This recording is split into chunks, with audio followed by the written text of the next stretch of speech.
नमस्कार साथियों, एक बार पुनः आपका उदयपुर के सर्जी स्टडी सेंटर में भव्य अभिनंदन। बिल्कुल साथियों, आज आप द्वितीय क्लास में जो कि मनोविज्ञान की प्रश्नोत्तरी लेकर मैं आपके सामने आया हूं, सिखवाल सर। बिल्कुल साथियों, जिलों की नगरी में आपका स्वागत है और ऐसे महत्वपूर्ण प्रश्नों को लेकर आप और हम दोनों चर्चा करने जा रहे हैं जो परीक्षा की दृष्टि से काफी उपयोगी है।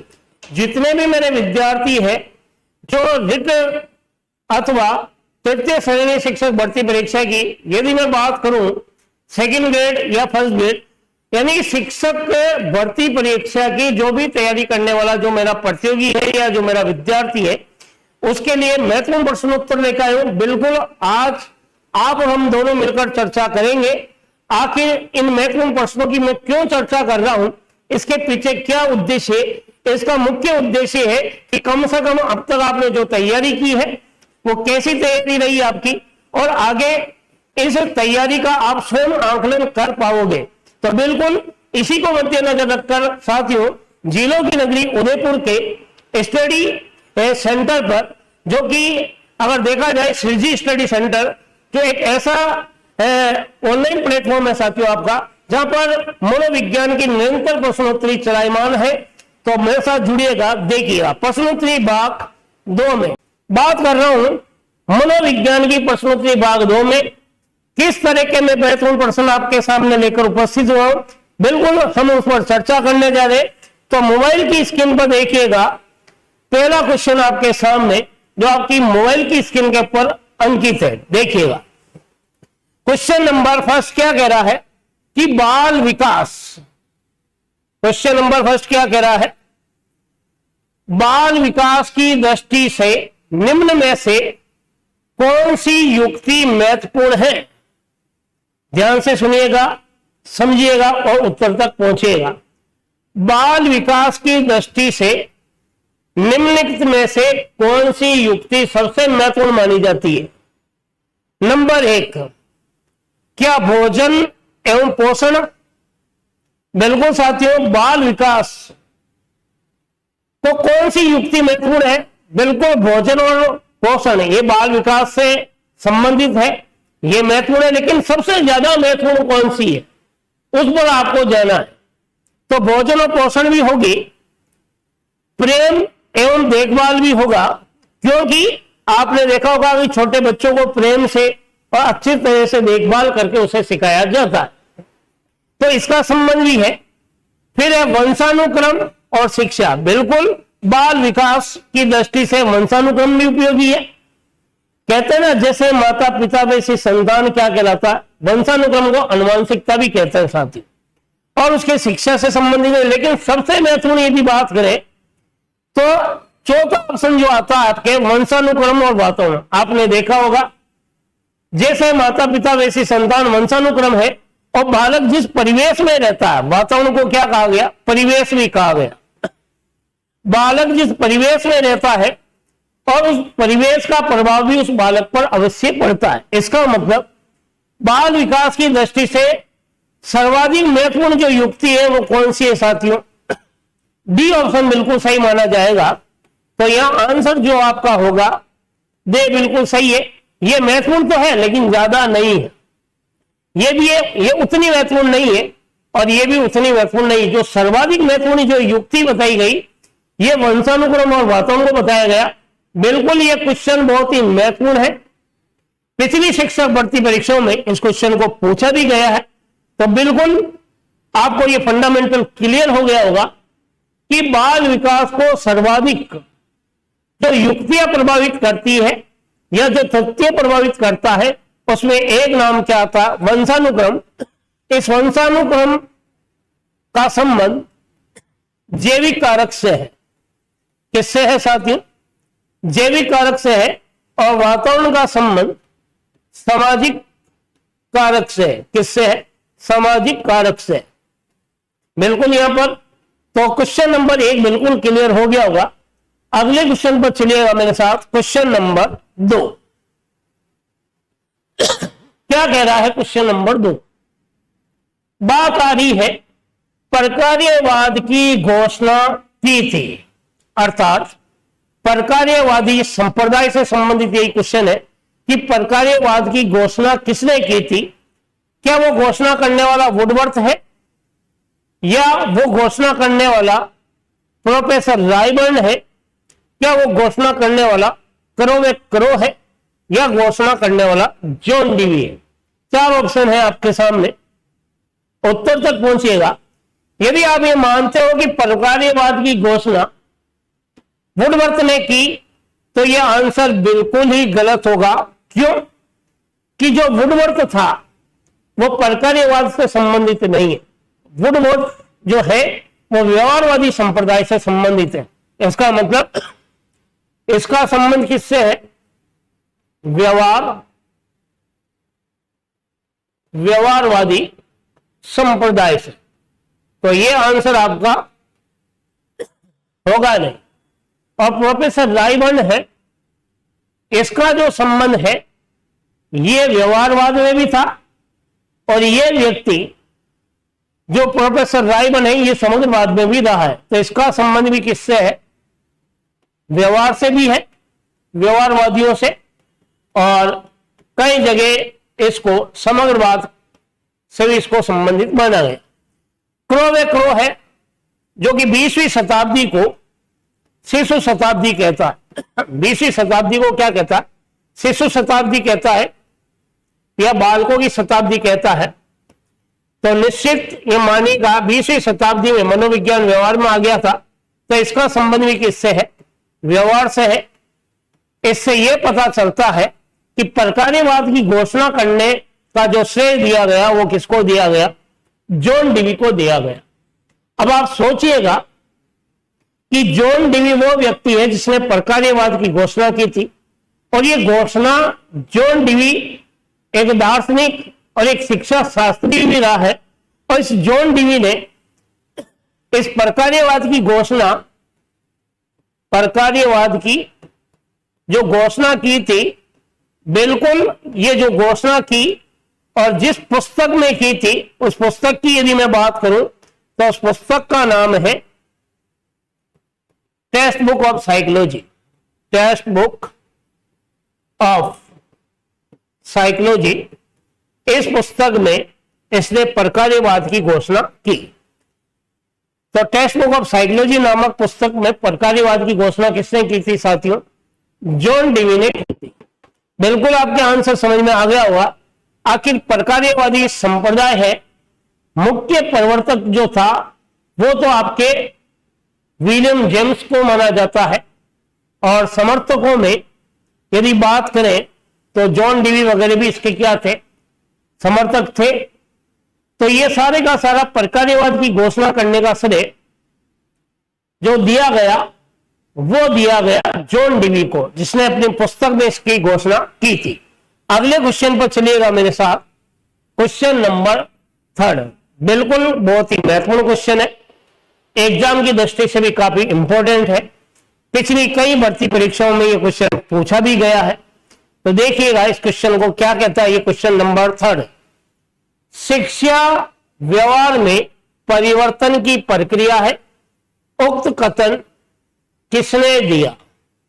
शिक्षा व्यवहार में परिवर्तन की प्रक्रिया, यह कथन किसने कहा?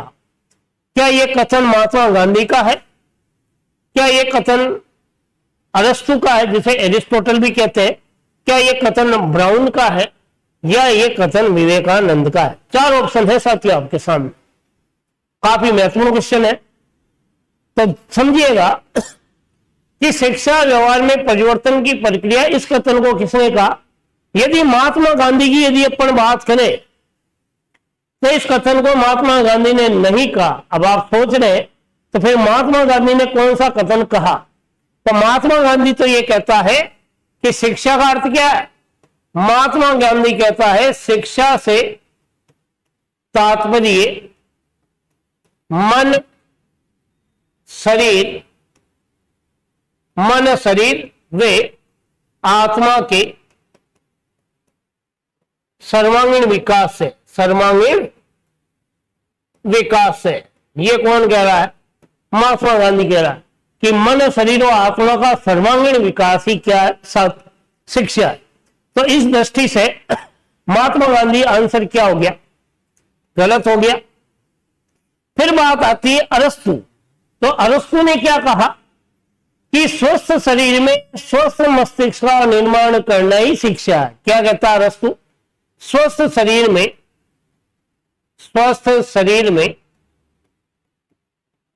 स्वस्थ मस्तिष्क का निर्माण क्या है? शिक्षा है। इसका मतलब अरस्तु भी कथन नहीं कहा है। फिर बात आती है ब्राउन की। तो ब्राउन वो व्यक्ति था जिसने ये कहा था शिक्षा व्यवहार में परिवर्तन की प्रक्रिया है। तो ये कथन सही होगा। शिक्षा व्यवहार में परिवर्तन की क्या है? परिवर्तन की प्रक्रिया है। तो ये कथन तो बिल्कुल क्या हो जाएगा? सही हो जाएगा। तो आंसर जो होगा आपका क्या होगा? सी आंसर बिल्कुल सही है। विवेकानंद ने जो चीज कही, विवेकानंद का कथन भी क्या है? क्योंकि विवेकानंद इसलिए नहीं होगा क्योंकि विवेकानंद ये कहता है कि शिक्षा से मेरा अभिप्राय अंतर्निहित शक्तियों की पूर्णता की पूर्ण अभिव्यक्ति है। क्या कहता है? शिक्षा से तात्पर्य क्या है? पूर्णता की पूर्ण अभिव्यक्ति क्या है? अभिव्यक्ति शिक्षा है। यह बात कौन कह रहा है? विवेकानंद। वो भी कौन सी? अंतर्निहित। तो बिल्कुल यहां पर 4 ऑप्शन दिए गए। 4 ऑप्शन के कथन अगर आपने पढ़े तो उत्तर तक आप पहुंच गए होंगे। तो आंसर जो होगा वो से जो ऑप्शन है ये क्या है? सी जो ऑप्शन है बिल्कुल सही है साथियों। तो बिल्कुल बहुत ही महत्वपूर्ण क्वेश्चन है। इस क्वेश्चन के साथ बहुत सारे आपके और भी फंडामेंटल क्लियर हुए होंगे। अगले क्वेश्चन पर चलिएगा मेरे साथ। देखिए आपकी मोबाइल की स्क्रीन पर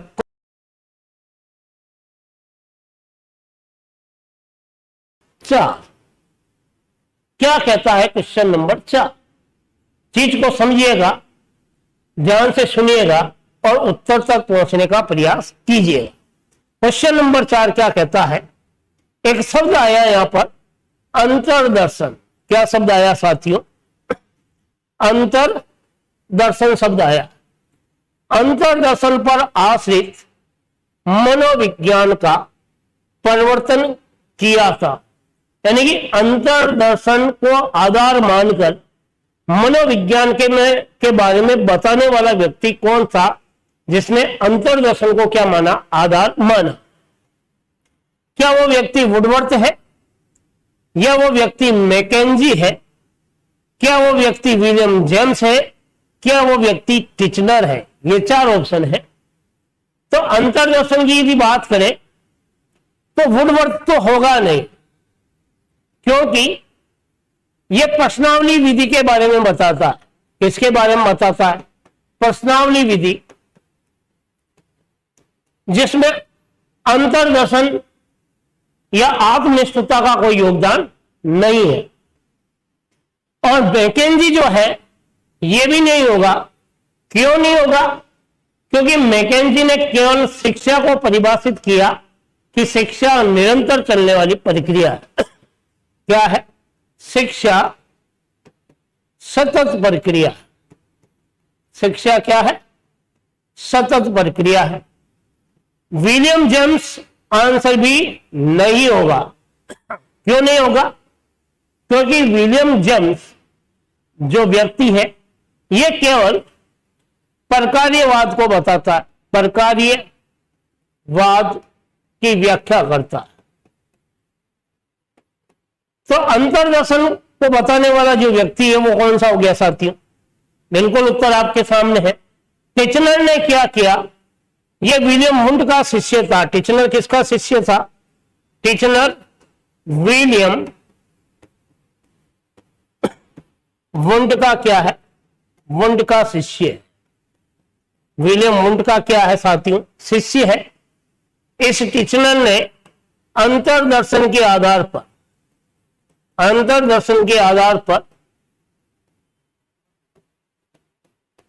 मनोविज्ञान का परिवर्तन किया था। क्या किया था? परिवर्तन किया। अंतर्दर्शन के आधार पर मनोविज्ञान का क्या किया? परिवर्तन किया। अब चीज आती है कि अंतर्दर्शन को आत्मनिष्ठ भी कहते हैं। अंतर्दर्शन को क्या कहते हैं? आत्मनिष्ठ भी कहते हैं। और आत्मनिष्ठ स्वयं के आकलन से है। स्वयं क्या है, इस चीज को आपको आना ही क्या कहलाता है? अंतर्दर्शन कहलाता है। तो अंतर्दर्शन जो विधि है, उस विधि को देने वाला तो विलियम वुंड है, और अंतर्दर्शन के आधार पर मनोविज्ञान के बारे में बताने वाला कौन है? टिचलर है। तो अंतर्दर्शन विधि किसने दी थी? कई बार एग्जाम में सवाल पूछा जाता है, अंतर्दर्शन विधि, इसका संबंध किससे है? इसका संबंध वुंड से है। और अंतर्दर्शन मनोविज्ञान को समझाने का प्रयास विलियम वुंड के शिष्य टिचलर ने किया। तो बिल्कुल आपके फंडामेंटल क्लियर हो गए होंगे। बहुत ही इंपॉर्टेंट है ये सवाल, पिछली भर्ती परीक्षा में ये क्वेश्चन पूछा भी गया है। अगले क्वेश्चन पर चलिएगा मेरे साथ। क्वेश्चन नंबर 5 मोबाइल की स्क्रीन पर है, देखिएगा। किस प्रकार के परीक्षण का क्षेत्र संपूर्ण राज्य व देश तक विस्तृत होता है? कहने का मतलब है, ऐसा कौन सा परीक्षण है जिसका संबंध संपूर्ण राज्य से, एक राज्य से दूसरा राज्य, एक देश से दूसरे देश से, एक विद्यालय से दूसरे विद्यालय, यानी इससे व्यापकता पर आधारित परीक्षण बताया है। ऑप्शन दिया गया, क्या उसका संबंध प्रमाणीकृत परीक्षण से है? दूसरा ऑप्शन, क्या उसका संबंध अप्रमाणीकृत परीक्षण से है? क्या उसका संबंध शिक्षक निर्मित परीक्षण से है? या उसका संबंध व्यवहारिक परीक्षण से है? ये 4 ऑप्शन है। तो बिल्कुल क्वेश्चन क्या कह रहा है, किस प्रकार के परीक्षण का क्षेत्र संपूर्ण राज्य और देश तक होता है? ऐसा कौन सा परीक्षण है जिसका संबंध व्यापकता से है? तो यदि इसकी बात करें तो पहला ऑप्शन यदि आप सोच रहे हो तो यह आंसर बिल्कुल क्या माना जाएगा? यह आंसर बिल्कुल सही माना जाएगा साथियों। क्यों सही माना जाएगा? इसका कारण क्या है?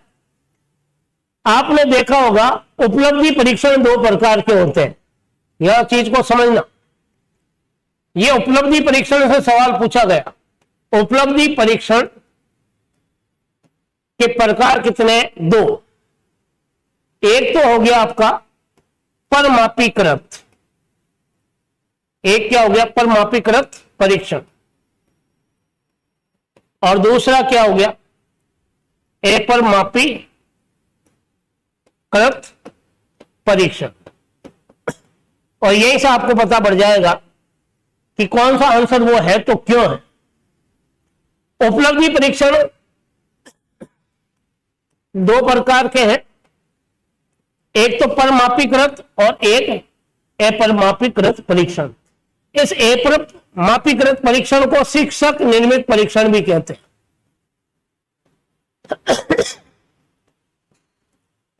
बिल्कुल ध्यान से समझने का प्रयास कीजिएगा। इसका एक नाम क्या है? शिक्षक निर्मित परीक्षण भी है। अब चीज को अंतर में से यह सवाल पूछा गया, उपलब्धि परीक्षण के अंतर में से। क्या परमापीकृत परीक्षण क्या होता है? विश्वसनीय होता है और वैध होता है। यह क्या है? परमापीकृत परीक्षण क्या है? एक तो विश्वसनीय है और साथ में क्या है? वैध। जबकि ये जो होता है ये वैध नहीं है, वैध नहीं है और नहीं विश्वसनीय है। दूसरा, परमापीकृत परीक्षण में क्या होता है? एक विद्यालय का दूसरे विद्यालय से तुलनात्मक अध्ययन किया जा सकता है, एक राज्य का दूसरे राज्य से तुलनात्मक अध्ययन किया जाता है। इसका मतलब ये क्या है? व्यापक है। और ये क्या है? जब शिक्षक निर्मित परीक्षण होता है तो एक विद्यार्थी का दूसरे विद्यार्थी से क्या हो सकती है? तुलना। तो ये क्या है? ये संक्षिप्त है। ये शिक्षक निर्मित या एक प्रमाणित परीक्षण जो है वो क्या है? सीमित है, क्या है, सीमित है। और सीमित होने के कारण तो यहां पर क्या पूछा गया, किस प्रकार के परीक्षण में क्षेत्र संपूर्ण राज्य और देश से जुड़ा है, तो पहला ऑप्शन क्या माना गया, सही। तो ये बी और जो सी है ये आंसर क्या हो गया, गलत हो गया। क्यों, इस परमापीकृत परीक्षण को ही क्या माना गया, शिक्षक निर्मित माना गया। तो ये दोनों तो क्या हो गए, एक हो गए। और व्यवहारिक परीक्षण जो केवल ओरल पर आधारित होता, मौखिक पर आधारित होता है, और ये आंसर भी होगा नहीं। तो आंसर जो हो गया वो क्या हो गया, क्वेश्चन नंबर जो 5th है उसका आंसर, पहला आंसर क्या हो गया, ए सही हो गया। बिल्कुल अगले क्वेश्चन पर चलिएगा मेरे साथ। क्वेश्चन नंबर 6, आखिर क्वेश्चन नंबर 6 क्या कहता है।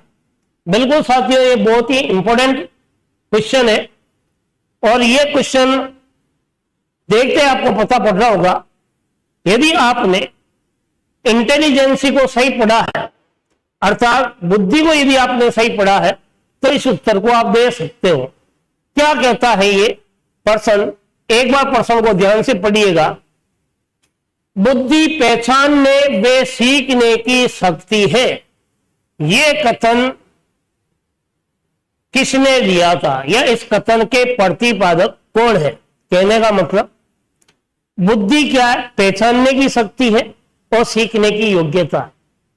ये कथन किसका है, ये जो सवाल है साथियों, ये क्वेश्चन आपके परिभाषाओं से पूछा हुआ है। यदि आपने बुद्धि के कॉन्सेप्ट को अच्छे से समझा है, उसकी अवधारणा समझी है, उसके मीनिंग को समझा है और उसकी परिभाषा ही समझिए, तो आप इसको उत्तर दे सकते हो। बिल्कुल यहां से 4 ऑप्शन है कि बुद्धि पहचानने और सीखने की शक्ति है। क्या यह कथन वुडवर्थ का है, क्या यह कथन टर्मन का है, क्या यह कथन बीने का है, क्या यह कथन गाल्टन का है। 4 ऑप्शन है। यदि इन प्रश्नों की यदि बात करूं इस ऑप्शन की, तो बिल्कुल एक एक ऑप्शन ने क्या क्या बात कही, तुरंत आपके सामने उत्तर निकल कर आ जाएगा। वुडवर्थ कहता है बुद्धि क्या है, वुडवर्थ क्या कहता है, बुद्धि सीखने का कार्य है या सीखने की विधि है। वुडवर्थ ने तो बुद्धि को क्या कहा, बुद्धि सीखने की क्या मानी गई, विधि मानी गई, कार्य माना गया, या क्या माना गया, इसे विधि बताया है। यदि मैं टर्मन की बात करता हूं, तो टर्मन देवता क्या कहते हैं, बहुत ही बुद्धि लब्धि शब्द को देने वाला था ये व्यक्ति। टर्मन ने कथन क्या कहा था, बुद्धि अमूर्त विचारों का योग है। इसका मतलब ये दोनों ही क्या है, इस कथन को कहने वाले नहीं है। टर्मन ने तो अमूर्त विचारों का योग कहा, और ये टर्मन वही व्यक्ति है जिसने कौन सा शब्द दिया था साथी, इसने बुद्धि लब्धि शब्द दिया था। क्या दिया था, बुद्धि लब्धि शब्द। यहां पर एक ये क्वेश्चन भी आपका तैयार हो रहा कि बुद्धि लब्धि शब्द देने वाला व्यक्ति कौन है, टर्मन। नंबर 3, बीने साहब क्या कहता है कि बुद्धि जो है 4 शब्दों से मिलकर बनी है। कौन कौन से, ज्ञान से, आविष्कार से और आलोचना।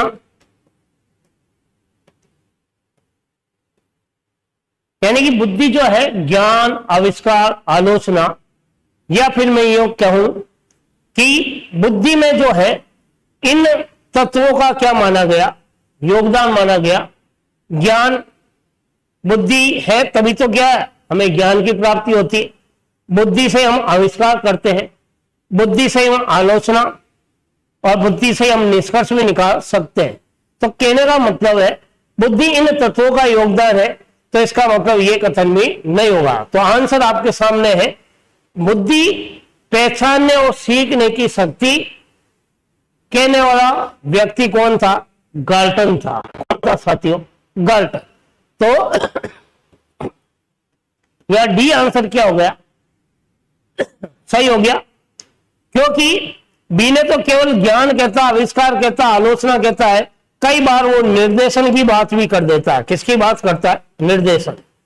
तो इन चार शब्दों का योगदान बताया। बाकी कथन किसने कहा था, गाल्टन ने कहा था। तो बिल्कुल ये आपके कॉन्सेप्ट क्लियर हो गया होगा, आखिर इस कथन के प्रतिपादक कौन थे। तो अगले क्वेश्चन पर चलिएगा मेरे साथ, क्वेश्चन नंबर 7। देखिए क्वेश्चन नंबर 7 क्या कहता है कि बुद्धि के संदर्भ में सर्पिली विचारधारा किसने दी थी। बुद्धि के संदर्भ में कौन सी विचारधारा, सर्पिली विचारधारा की बात कर रहा हूं कि बुद्धि के संदर्भ में सर्पिली विचारधारा देने वाला व्यक्ति कौन है। तो इसमें एक नाम आता है, क्या जिलफोर्ड के द्वारा दी गई, या ये विचारधारा गिल्टमैन ने दी, क्या ये विचारधारा केटल ने दी, क्या ये विचारधारा थॉर्नडाइक ने दी। चार ऑप्शन है आपके सामने, वापिस सुनिएगा। बुद्धि के बारे में सर्पिली विचारधारा देने वाला व्यक्ति कौन है। पहले तो यह सोचिएगा, बुद्धि के बारे में दो विचारधारा ही नहीं है बुद्धि के सिद्धांत के संदर्भ में। तो एक तो कार्य विचारधारा और एक प्रक्रिया उन्मुखी विचारधारा, जिसको सर्पिली विचारधारा भी कहते हैं। तो अब ये सोचिए, इस विचारधारा को किस व्यक्ति ने दिया था। तो मैंने क्या कहा, बुद्धि की दो विचारधारा, बुद्धि की दो क्या है, विचारधारा। समझिएगा, आप समझोगे तो बिल्कुल आंसर तक पहुंचोगे। एक तो विचारधारा क्या है, कार्य है। क्या है साथियों, कार्य। दूसरी क्या है, दूसरी विचारधारा प्रक्रिया उन्मुखी है। कौन सी है, प्रक्रिया उन्मुखी। तो पहली विचारधारा कार्य और दूसरी विचारधारा प्रक्रिया उन्मुखी है। चीज को समझिएगा, कार्य विचारधारा का संबंध किससे है, कार्य विचारधारा का संबंध आपके बीने से है, इसके अलावा केटल से है, इसके अलावा थॉर्नडाइक से है, इसके अलावा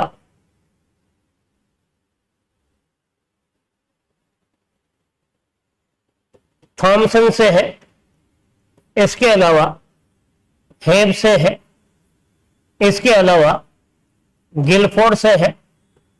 और यदि बात करें तो इसमें एक नाम आएगा, जिलफोर्ड भी आता है।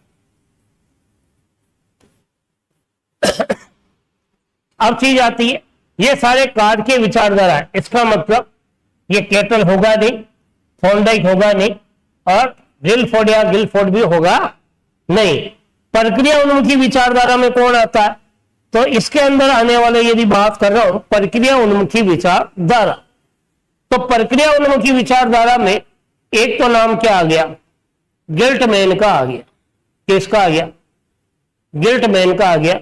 जिसने, अब आप सोच रहे होंगे कि प्रक्रिया उन्मुखी और आप यहां तो सर्पिली विचारधारा, तो प्रक्रिया उन्मुखी विचारधारा को ही क्या कहा गया साथियों, सर्पिली विचारधारा कहा गया। तो आपके ये फंडामेंटल क्लियर हो गया होगा। इसके अलावा इसमें एक नाम आता गार्डनर का। क्या नाम आता, गार्डनर भी इस विचारधारा का समर्थक था है। तो बिल्कुल आंसर जो हो गया वो बिल्कुल सही कौन सा होगा, बी आंसर क्या माना जाएगा साथियों, बिल्कुल सही माना जाएगा। ये बहुत ही ऐसा क्वेश्चन है जो कि बहुत ही गहनता के साथ, सूक्ष्मता के साथ, बहुत ही बारीकी से ये क्वेश्चन पूछा गया।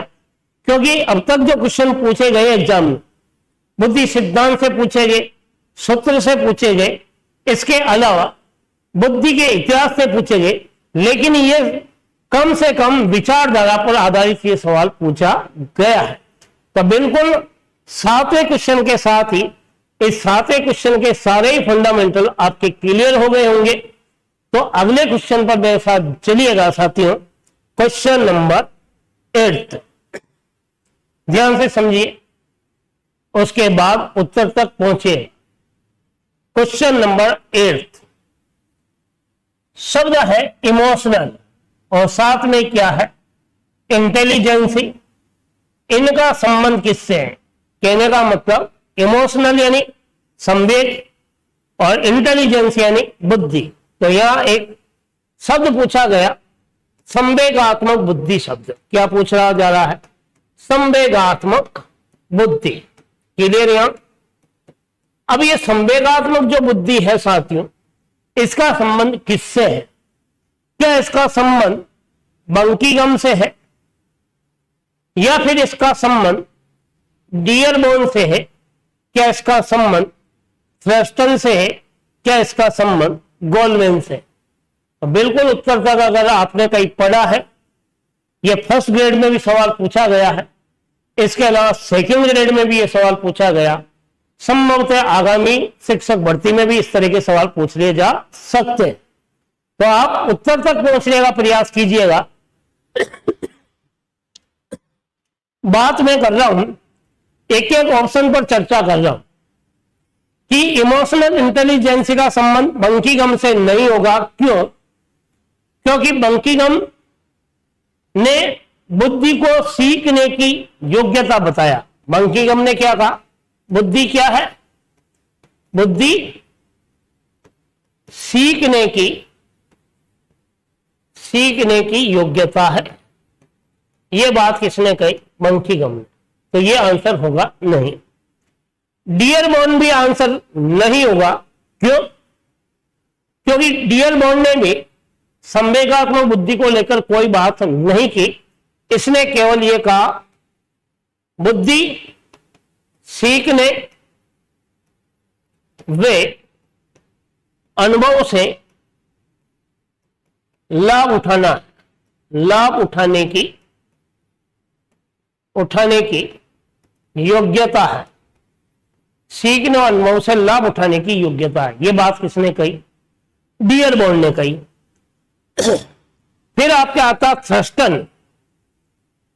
थ्रस्टन जो व्यक्ति था, या जो ये थ्रस्टन मनोवैज्ञानिक था, इसने भी इमोशनल इंटेलिजेंस को लेकर कुछ भी नहीं कहा साथियों। थ्रस्टन तो बुद्धि को समूह तत्व बताया। थ्रस्टन ये कहता है कि बुद्धि 7 तत्वों से मिलकर बनी है। शुरुआत में 13 तत्वों का समूह बताया, 13 तत्वों का समूह, और बाद में कितने रहे? बाद में 7 तत्व मान्य रहे। इसका मतलब इन तीनों व्यक्तियों ने बुद्धि के बारे में बुद्धि के बारे में बताया, लेकिन संवेगात्मक बुद्धि के बारे में इन तीनों ने भी कुछ नहीं कहा। इसका मतलब आंसर जो होगा वो आपके डी आंसर बिल्कुल क्या होगा साथियों? सही होगा। तो आंसर जो डी है या जो दे है वो बिल्कुल क्या है? सही है। तो इस तरह के क्वेश्चन एग्जाम में पूछ लिए जाते हैं साथियों। तो मैं दोबारा आपसे एक बार रिक्वेस्ट करता हूं कि बिल्कुल ऐसे महत्वपूर्ण प्रश्न में श्रृंखलाबद्ध रूप से चलायमान रखूंगा, जो हो सकता आगामी शिक्षक भर्ती में आपको काफी सहयोग करेंगे। आपके कम से कम अब तक आपने जो पढ़ा है उसके मूल्यांकन में भी काफी योगदान रहेगा। बिल्कुल अगले क्वेश्चन पर चलिएगा मेरे साथ। क्वेश्चन नंबर 9, ध्यान से पढ़िए, ध्यान से समझिए और उत्तर तक पहुंचिए। बिल्कुल अगर आप इस प्रश्न का उत्तर दोगे तो ये मान के चलिए आप इमोशनल इंटेलिजेंसी वाले हो। अवसारी चिंतन का संबंध है। क्वेश्चन क्या कह रहा है? अवसारी चिंतन। यह चिंतन में से पूछा हुआ सवाल है। बिल्कुल रिट में एक टॉपिक जुड़ा हुआ है, चिंतन अधिगम, और वहीं से यह क्वेश्चन पूछा जा रहा है। अवसारी चिंतन का संबंध है। क्या इसका संबंध रुचि से होता है? क्या इसका संबंध बुद्धि से होता है? क्या इसका संबंध सृजनात्मकता से होता है? क्या इसका संबंध समायोजन से होता है? 4 ऑप्शन है। यदि अपसारी चिंतन की यदि मैं बात कर रहा हूं तो पहला ऑप्शन तो पहले ही क्या हो गया, गलत। क्यों? रुचि का जो संबंध है, रुचि का संबंध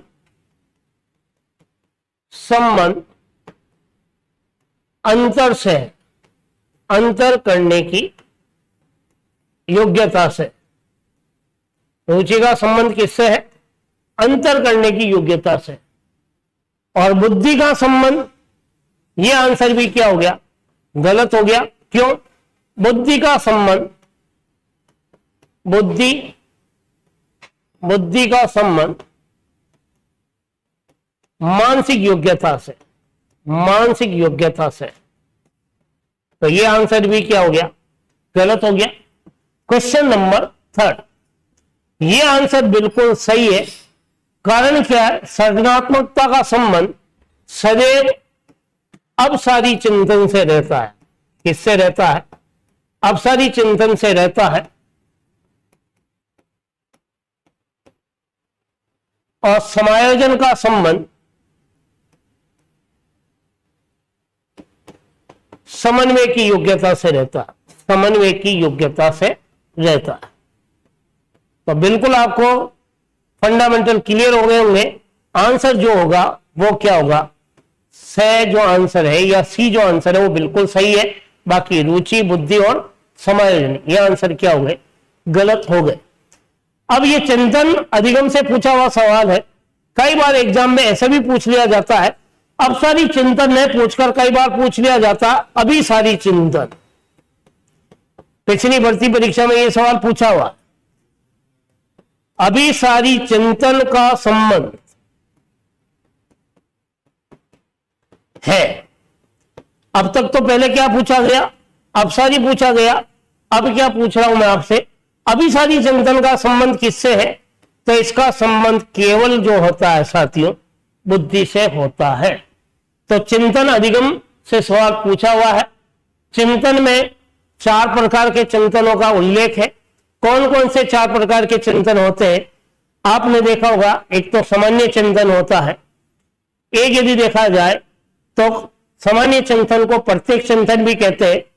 एक जो सामने नहीं है, कल्पनात्मक चिंतन भी होता है। एक जहां प्रतिमाओं का निर्माण होता है, प्रत्येक चिंतन भी होता है। और एक चिंतन आपके तार्किक चिंतन भी होता है।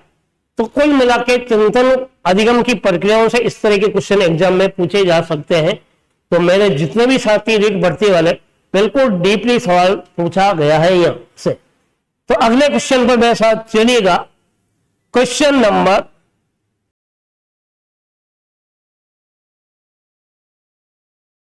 10, 10वां क्वेश्चन क्या कहता है, देखिए, सीखने के प्रतिफल का सर्वप्रथम प्रयोग हुआ था। बिल्कुल जो पाठ्यक्रम में नया सिलेबस जुड़ा था पिछली बार, और वहां से यह सवाल पूछा हुआ है, सीखने का प्रतिफल। बिल्कुल साथियों, ये वो टॉपिक है जिसको डीपली आज तक नहीं पढ़ाया गया और कहीं भी इसकी सारगर्भित सामग्री नहीं है। और यहां पर बहुत सारी चीज आपको जानने को मिलेगी, क्योंकि आपने अब तक जो भी पढ़ा है वो अधिगम पढ़ा है, लेकिन सीखने के प्रतिफल या सीखने का आखिर परिणाम क्या है, इस संक्षिप्तता को आपने कभी नहीं पढ़ा। तो बिल्कुल यहां आपको बहुत सारी चीज देखने को मिलेगी। सीखने के प्रतिफल का सर्वप्रथम प्रयोग हुआ था, कहां हुआ था? क्या इसका प्रयोग रचनात्मक क्षेत्र में हुआ? क्या इसका प्रयोग इंजीनियरिंग क्षेत्र में हुआ? या इसका प्रयोग वाद विवाद क्षेत्र में हुआ? या इसका प्रयोग कलात्मक क्षेत्र में हुआ? तो सीखने के प्रतिफल की यदि अपन बात करते हैं तो इसका प्रयोग यदि अपन रचनात्मकता की बात करें तो यह आंसर बिल्कुल नहीं होगा। क्यों नहीं होगा? कि सीखने के प्रतिफल का प्रयोग रचनात्मक क्षेत्र में पहली बार नहीं किया गया, क्योंकि रचनात्मक क्षेत्र में जो प्रयोग किए गए वो केवल देखा जाए तो वो चिंतन पर आधारित थे, और वो भी कौन से? भौतिक चिंतन पर आधारित थे, भौतिकवाद पर। इसका मतलब रचनात्मकता का संबंध किससे है साथियों? भौतिकवाद से। कई बार एग्जाम में सवाल पूछा हुआ ही है। नंबर 2 की यदि बात करूं तो ये आंसर आपके बिल्कुल सही माना जाए। सीखने की प्रतिफल का सर्वप्रथम प्रयोग यदि देखा जाए तो कहां गया? इंजीनियरिंग क्षेत्र में किया गया, इंजीनियरिंग क्षेत्र में किया गया। और यदि देश का नाम पूछ लिया जाए तो सबसे पहले ऑस्ट्रिया और अमेरिका जैसे देशों में इसकी शुरुआत की गई। उसके बाद भारत में भी 2017 के अंदर यह महसूस किया गया कि सीखने के प्रतिफल वास्तव में बच्चे ने अधिगम किया है तो कहां तक सार्थक हुआ या नहीं हुआ, उसका परिणाम क्या रहा है, इन सभी तथ्यों की जानकारी के लिए 2017 में पर्यावरण क्षेत्र में फर्स्ट लेवल जो पहली से 5वीं उसमें इस चीज को प्रयोग किया। और भारत जो था जिसने इस परिणाम देखने के बाद भारत इसमें अव्वल नंबर रहा है। तो सीखने के प्रतिफल का प्रयोग भारत में 1917 के अंदर 2017 में देखा गया था। कब देखा गया? 2017 के अंदर इस तथ्यों का उल्लेख मिलता है।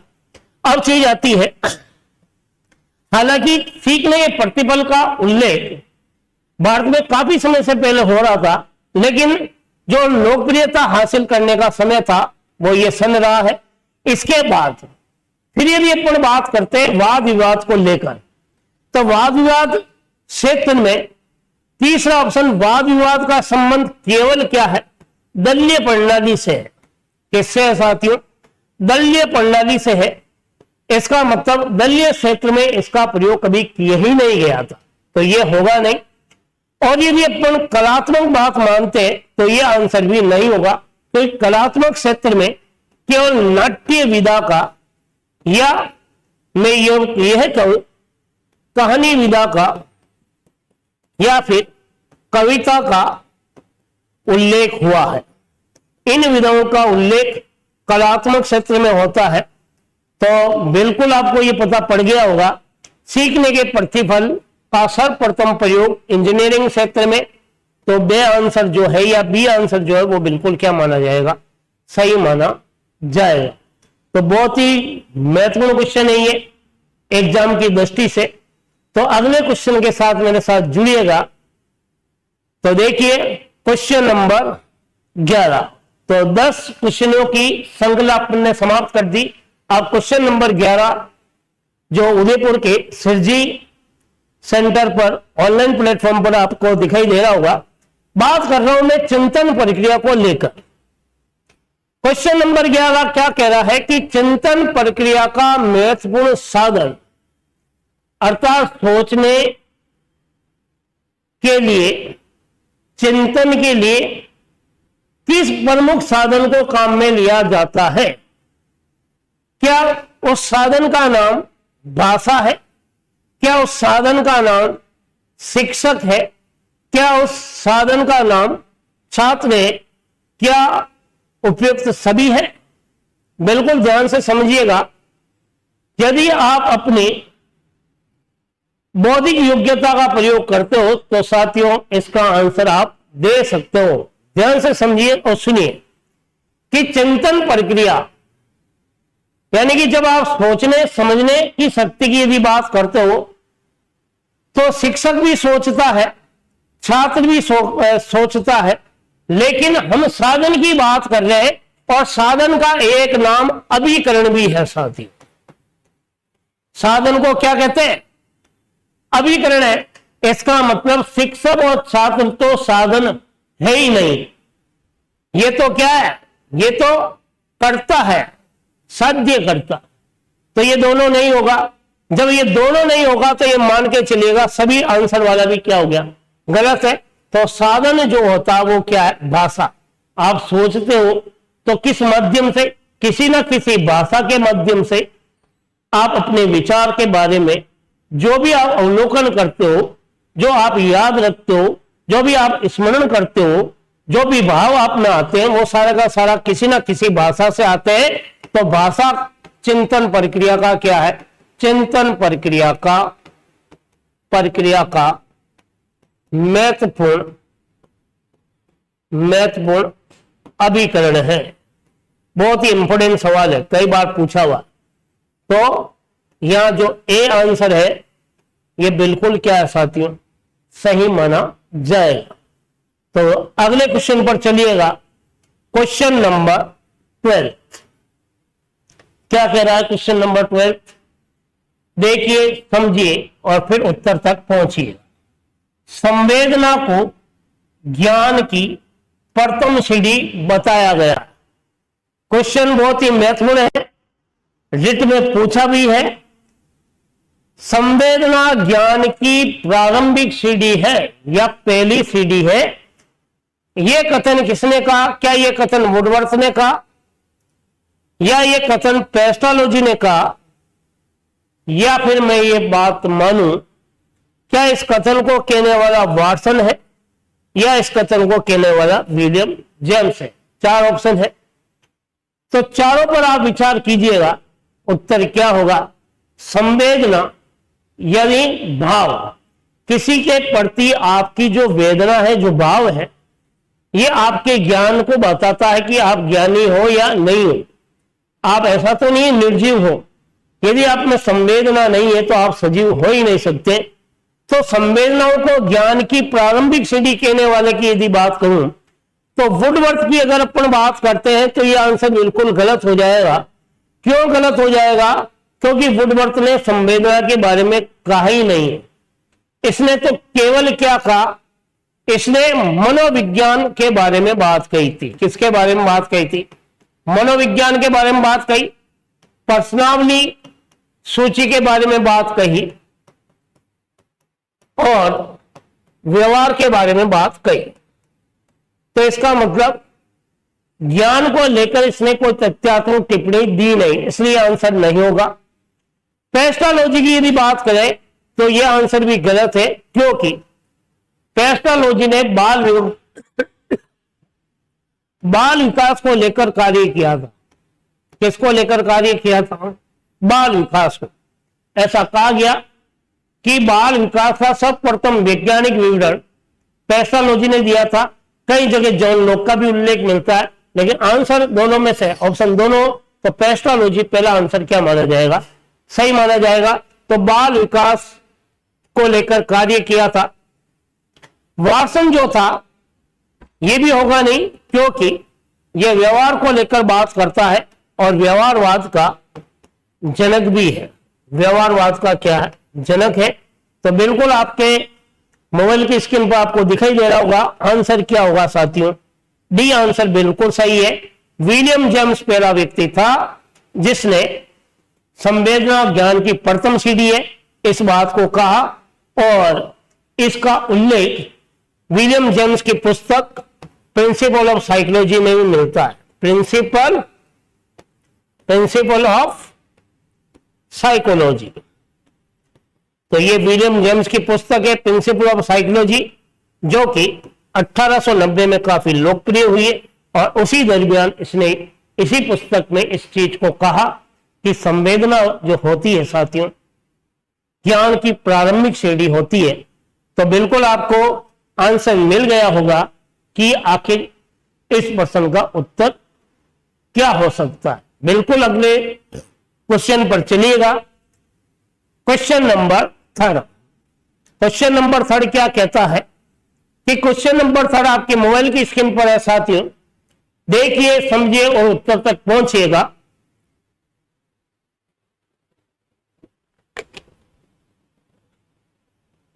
काफी इंपॉर्टेंट है ये सवाल। क्यों इंपॉर्टेंट है? ये एग्जाम में सवाल पूछा हुआ है। माइंड ऑफ द चाइल्ड पुस्तक के लेखक कौन है? माइंड ऑफ द चाइल्ड पुस्तक के आखिर रचनाकार कौन है? 4 ऑप्शन है। क्या इस पुस्तक को प्रेरण ने दिया, या फिर क्या इस पुस्तक को कॉर्नियस साहब ने दिया, क्या इस पुस्तक को सली ने दिया, क्या इस पुस्तक को क्रोवेक्रो ने दिया? एक एक को चीज को पढ़ना है। माइंड ऑफ द चाइल्ड पुस्तक की बात करें, नीचे से चलते हम अपन। क्रो वे क्रो की बात करें तो यह कथन बिल्कुल गलत है, सही नहीं है। क्यों? क्रो वे क्रो जो है यह केवल बालकों की शताब्दी के बारे में विवरण दिया था। बालकों की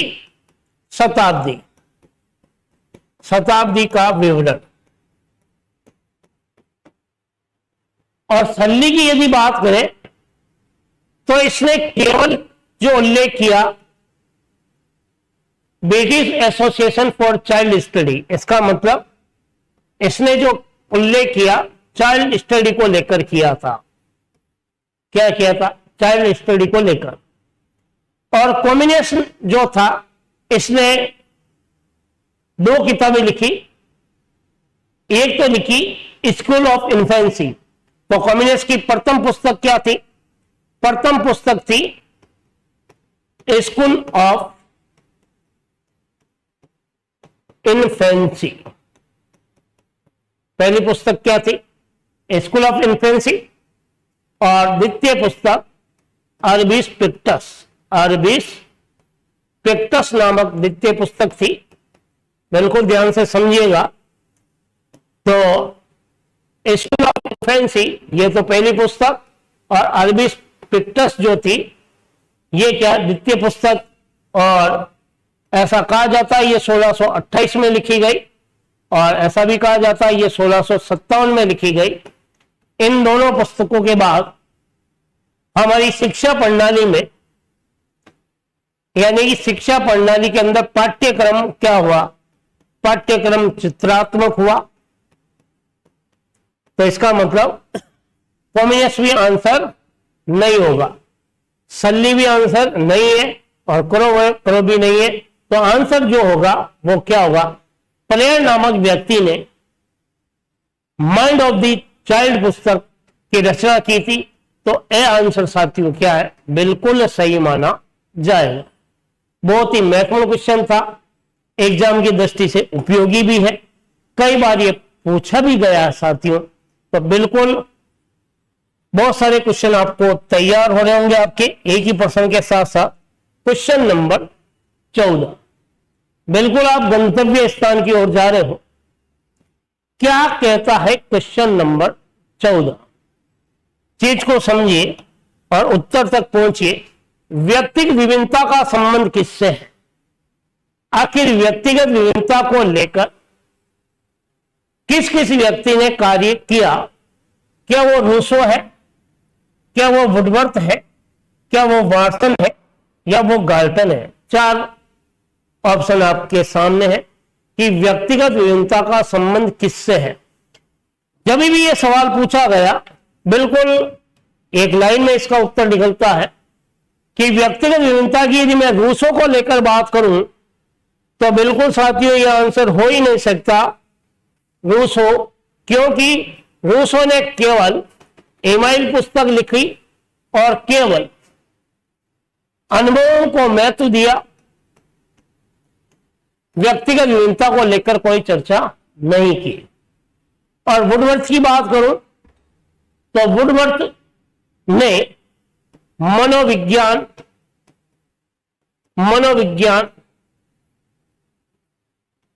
के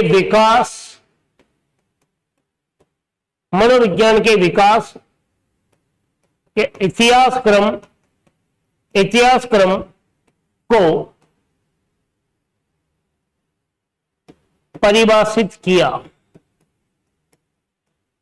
एक परिभाषा के रूप में इसे बांधा। तो रूसो होगा नहीं और वुडवर्थ भी नहीं होगा। वाटसन ने व्यवहार को समझाया तो यह भी आंसर होगा नहीं। गाल्टन था जिसने व्यक्तिगत विभिन्नता पर कार्य किया और 1879 में विश्व की मनोविज्ञान की प्रयोगशाला में प्रयोग भी किया। विश्व की मनोविज्ञान की प्रथम प्रयोगशाला में व्यक्तिगत विभिन्नता का क्या किया? उल्लेख किया था। कब किया था? 1879 में। तो बिल्कुल आंसर जो होगा डी आंसर क्या हो जाएगा साथियों? बिल्कुल करेक्ट होगा। तो बहुत ही महत्वपूर्ण क्वेश्चन था, क्वेश्चन नंबर 14। दिखने में आपको सामान्य लगा होगा, बाकी बहुत ही सारगर्भित है ये सवाल, एग्जाम की दृष्टि से उपयोगी है और संभवतः पूछा जा सकता है भविष्य में। अगले क्वेश्चन पर चलिएगा मेरे साथ, क्वेश्चन नंबर 15।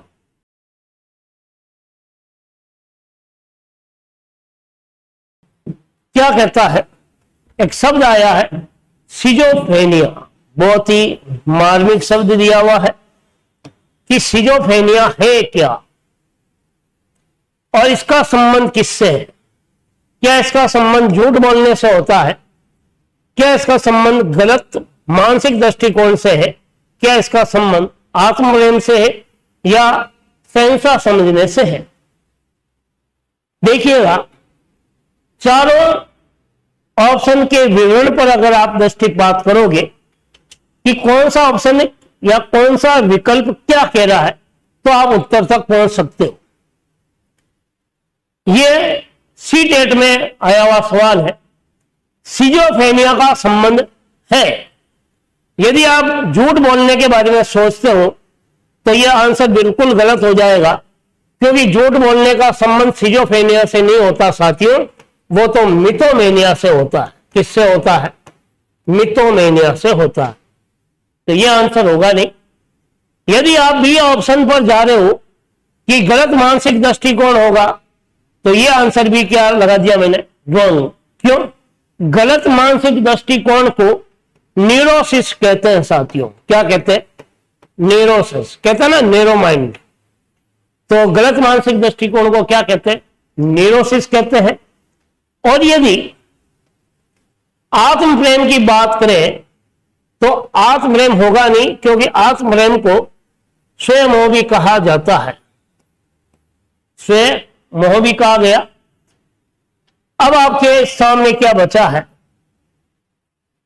सहनसा। कई बार आपने देखा होगा कि बच्चे कहते हैं ना आपस में कि अपने आप को क्या सहनसा समझ रहा है। तो सिजोफ्रेनिया का अर्थ क्या है? क्या स्वयं को सहनसा समझना ही सिजोफ्रेनिया? तो बिल्कुल ये डी आंसर बिल्कुल सही माना जाएगा। तो झूठ बोलने को मिथोमेनिया कहते हैं और गलत मानसिक दृष्टिकोण, संकीर्ण विचारधारा को न्यूरोसिस कहा गया, आत्मप्रेम को स्वयं मोह भी कहा गया, और जो चौथा ऑप्शन है सहनसा समझना, जिसे सिजोफ्रेनिया कहा गया। तो 15 क्वेश्चन का आंसर डी हो गया। अगले क्वेश्चन पर देखिए, क्वेश्चन नंबर 16। क्या कहता है? एक शब्द आया कविता, दूसरा शब्द आया नाटक इत्यादि का रचना, यानी कविता नाटक, इसका संबंध किससे है? कहने का मतलब कविता हो गई, नाटक है, इत्यादि जो भी रचनाएं हुई है, इन रचनाओं का संबंध किस प्रकार की कल्पना से? यह सवाल कल्पना से पूछा गया।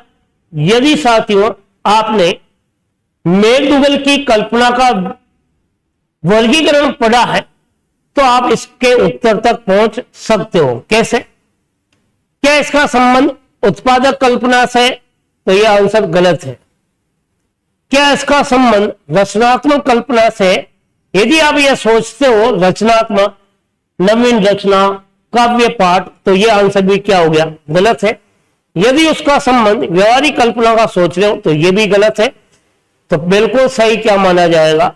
डी ऑप्शन सही माना जाएगा। तो क्यों सही माना जाएगा समझिएगा। उत्पादक कल्पना यानी कि आपने कोई विचार पहले सोचे हैं, उसमें कोई नई तथ्य लाकर किसी नई प्रतिमा का निर्माण करते हो, तब वो कौन सी कल्पना होती? उत्पादक कल्पना होती। यदि आप भौतिक वस्तुओं का निर्माण करते हो तो भौतिकता का संबंध तो किससे हो गया? भौतिकवाद का संबंध रचनात्मकता से हो गया। जैसे मान लेते हैं पुल का निर्माण है या फिर भवन का निर्माण है, ये सारी की सारी क्या आ गई? रचनात्मक कल्पना आ गई।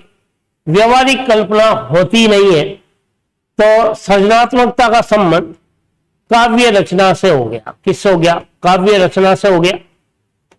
तो बिल्कुल आप समझ गए होंगे इसका आंसर क्या होगा।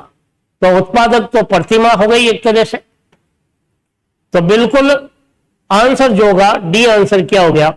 सृजनात्मकता बिल्कुल सही हो गया।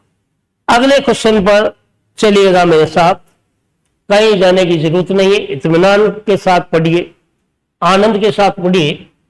साक्षरता मिशन की स्थापना कब हुई थी? बहुत ही जबरदस्त क्वेश्चन है। साक्षरता मिशन की स्थापना कब हुई थी? क्या 1986 में हुई, या 1990 में, या 1947 में, या 1988 में? बिल्कुल अलग अलग। यदि अपन 1986 की बात करें तो यहां तो क्या 1986 की राष्ट्रीय शिक्षा नीति आई थी, राष्ट्रीय शिक्षा नीति। तो आप सोच लिए होंगे यह आंसर नहीं होगा। तो राष्ट्रीय शिक्षा नीति तो कब आई? 1986। तो यह आंसर तो क्या हो गया साथियों? गलत हो गया, पहला ऑप्शन। यदि अपन 1990 में बात करें तो 1990 में नई शिक्षा नीति आई थी, नई शिक्षा नीति। तो इसका मतलब यहां पर भी साक्षरता मिशन का कोई उल्लेख नहीं है, तो यह आंसर भी क्या हो गया? गलत हो गया। फिर आप सोच रहे हैं 1947 की यदि बात कर रहे हैं तो यहां बाल नीति आई थी। कौन सी नीति आई थी? बाल नीति आई थी। तो इसका मतलब यहां पर भी साक्षरता मिशन का उल्लेख नहीं है। तो 1988 में कौन सी नीति आई? साक्षरता मिशन। तो बिल्कुल आप आंसर तक आ गए होंगे। क्वेश्चन नंबर 17 का आंसर जो होगा वो डी बिल्कुल क्या माना जाएगा? सही माना जाएगा कि साक्षरता मिशन की स्थापना 1988 में हुआ था, और समृद्धि शिक्षा या शिक्षा को अगर बात करें शिक्षा को लेकर तो यहां पर एक क्वेश्चन और तैयार होगा। शिक्षा का संबंध किस सूची से है? सोचिए, उत्तर दीजिएगा। शिक्षा का संबंध कौन सी सूची से है? तो इसका संबंध समृद्धि सूची से है। यह भी सही है। और समृद्धि सूची, तो कहने का मतलब शिक्षा को समृद्धि सूची का विषय माना गया, संघीय विषय का नहीं माना गया। अगले क्वेश्चन पर चलिएगा, क्वेश्चन नंबर 18। ये मूल्यांकन और मापन की जो यूनिट है उसमें सवाल पूछा हुआ है। सीधा सीधा सवाल है कि मूल्यांकन का अर्थ है। यदि दिमाग लगाओगे तो उत्तर पर पहुंचोगे। लग तो बहुत ही सीधा रहा है लेकिन उतना सीधा नहीं है, एकदम जलेबी की तरह है। मूल्यांकन का अर्थ है, सबको पता है, मूल्यांकन मतलब निष्कर्ष निकालना भी होता है, मूल्यांकन निरीक्षण करना भी होता है, मूल्यांकन निर्णय करना भी है, और मूल्यांकन अवलोकन करना भी है। अब आपको चारों ही उत्तर क्या लग रहे हैं? सही लग रहे, लेकिन सबसे उच्च कोटि का सही लगने वाला ऑप्शन या विकल्प कौन सा होगा? तो निष्कर्ष निकालना मूल्यांकन का अर्थ नहीं होता है। यदि शाब्दिक अर्थ की बात करें तो नहीं होगा।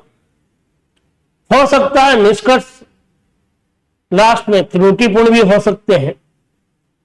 यदि आप निरीक्षण कर रहे हो तो निरीक्षण गलत भी हो सकता है, आपका ऑब्जर्वेशन गलत भी हो सकता है। तो निरीक्षण और अवलोकन तो सेम हो गए, तो ये दोनों ही क्या हो गए? मूल्यांकन का शाब्दिक अर्थ क्या है? निर्णय। तो मूल्यांकन, रिट में सवाल पूछा गया, मूल्यांकन का शाब्दिक अर्थ है निर्णय लेने से। यह मूल्यांकन की देन किस देश की है साथियों?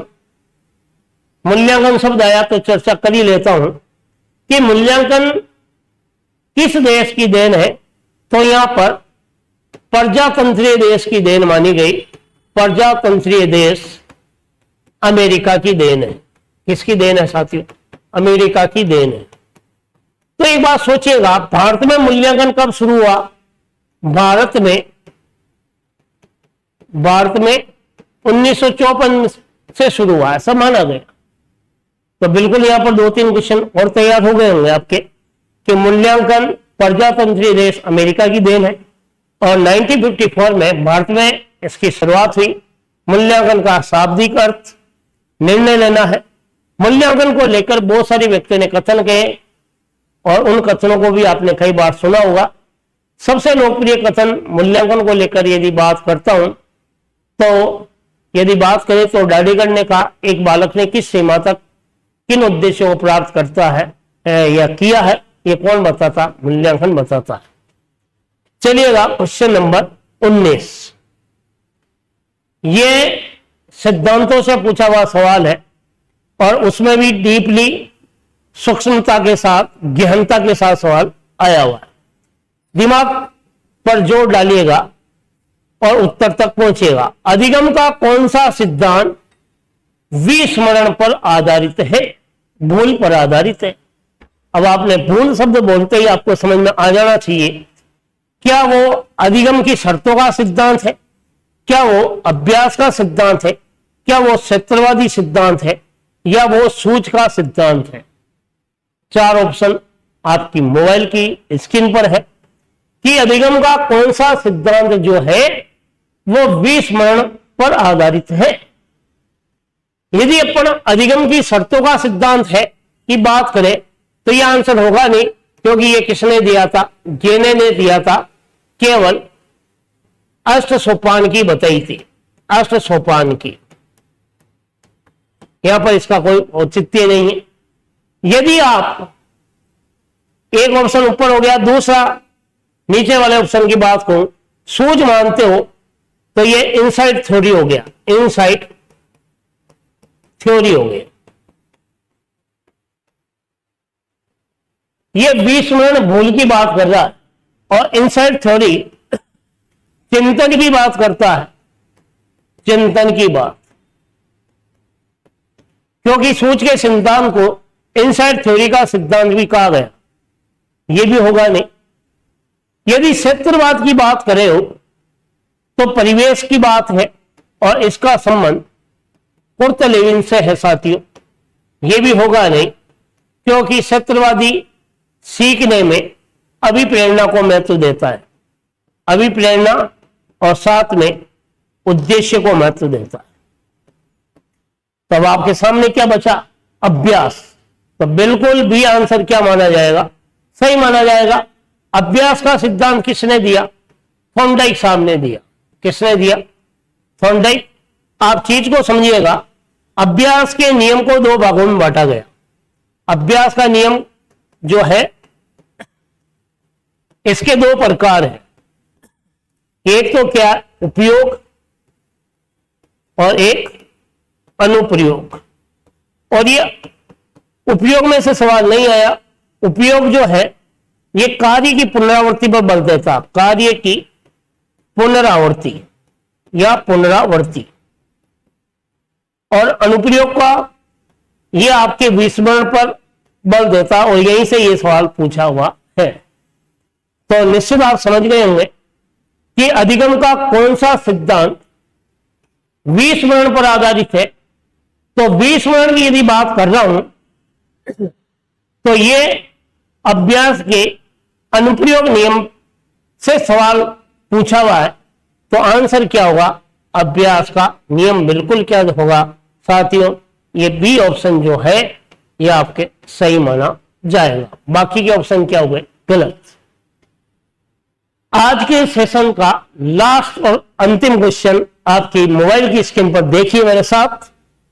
Question number 20।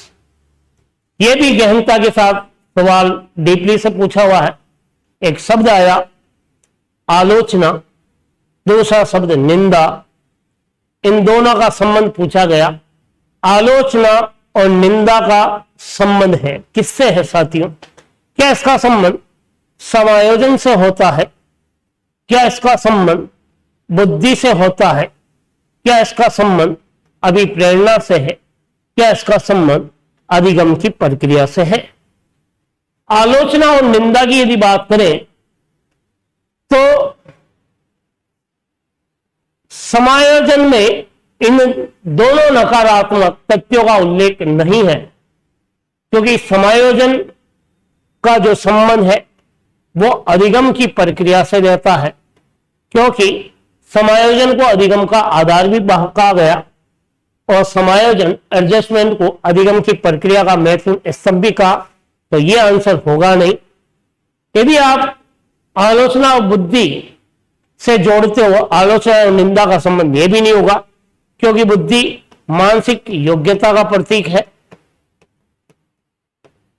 और यदि आप अधिगम से जोड़ते हो, जब समायोजन का आधार अधिगम है, तो यह भी होगा नहीं। बिल्कुल आंसर जो होगा वो से आंसर बिल्कुल सही माना जाएगा। क्यों सही माना जाएगा, इस पर आप हम क्या कर रहे हैं, चर्चा करते हैं। बिल्कुल यहां शब्द दिया है आलोचना और निंदा। यदि मैं बात कर रहा हूं अभिप्रेरणा के प्रकार, तो अभिप्रेरणा के दो प्रकार है, चीज को समझना। एक तो सकारात्मक है और एक क्या है, नकारात्मक है। बिल्कुल उत्तर तक आप पहुंच जाओगे। सकारात्मक में इनाम दिया जाता है, प्रशंसा की जाती है, इसमें उपहार दिया जाता है। और नकारात्मक की यदि बात करें तो नकारात्मक में दंड मिलता है, आपकी आलोचना होती है, आपकी निंदा भी होती है। तो ये क्या है, नकारात्मक। तो बिल्कुल ये नकारात्मक अभिप्रेरणा से पूछा हुआ सवाल है। नकारात्मक अभिप्रेरणा को बाह्य अभिप्रेरणा कहते हैं और सकारात्मक को आंतरिक अभिप्रेरणा भी कहते हैं। बिल्कुल यहां से डीपली सवाल पूछा हुआ है, काफी इंपॉर्टेंट है। तो बिल्कुल आज इस सेशन के अंदर जो 20 क्वेश्चन की मनोविज्ञान की प्रश्नोत्तरी भाग 2 को आपने गहनता के साथ पढ़ा है, तो बिल्कुल ये ऐसे महत्वपूर्ण प्रश्नों की चर्चा की है, और वो भी कहां पर की है आपको अच्छे से पता है। मैंने शुरुआती दौर पर बोल दिया था, सिरजी उदयपुर का सिरजी स्टडी सेंटर, जो कि शिक्षक भर्ती के लिए काफी चर्चित है, काफी लोकप्रिय है। तो बिल्कुल इस सिरजी स्टडी सेंटर पर ऐसे महत्वपूर्ण प्रश्नों की श्रृंखला निरंतर चलायमान रहेगी। तो मनोविज्ञान को गहनता के साथ यदि आपको समझना है तो सिरजी स्टडी सेंटर से जुड़िएगा। इसके ऑनलाइन प्लेटफॉर्म पर ऑफलाइन में भी ये सुविधाएं उपलब्ध है, ऑफलाइन की भी कक्षाएं निरंतर चलायमान है। तो बिल्कुल अगले वीडियो में फिर मुलाकात करेंगे। तब तक आप अपना ख्याल रखिएगा, ध्यान रखिएगा और निरंतर अध्ययन कीजिएगा, ताकि सफलता की अंतिम छोर तक आप पहुंच सके। जय हिंद, जय भारत।